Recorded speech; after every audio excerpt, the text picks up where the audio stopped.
રાજકોટ જિલ્લાની જેતપુર, ધોરાજી, ઉપલેટા અને ભયાવદર નગરપાલિકાની છે ચૂંટણી। આ ચૂંટણીને લઈ પોરબંદરના સાંસદ અને કેન્દ્રીય મંત્રી મનસુખ માંડવિયાએ ભાજપના ઉમેદવારો અને કાર્યકરો સાથે બેઠક યોજી માર્ગદર્શન આપ્યું। બેઠકમાં રાજકોટ જિલ્લા ભાજપ પ્રમુખ, જિલ્લા પ્રભારી સહિતના હોદ્દેદારો હાજર રહ્યા। કેન્દ્રીય મંત્રી મનસુખ માંડવિયાએ વિશ્વાસ વ્યક્ત કર્યો કે ગુજરાતમાં સ્થાનિક સ્વરાજ્યની ચૂંટણીમાં ભાજપનો વિજય થશે। પોરબંદર લોકસભા ક્ષેત્રની અંદર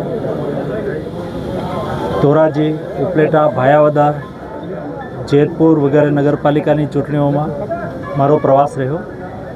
પ્રવાસ દરમિયાન જનતાનો ભારતીય જનતા પાર્ટી પ્રત્યેનો લગાવ મેં જોયો, વિશ્વાસ મેં જોયો, નરેન્દ્ર મોદી પ્રત્યેની શ્રદ્ધા, ભારતીય જનતા પાર્ટી પ્રત્યેનો વિશ્વાસ।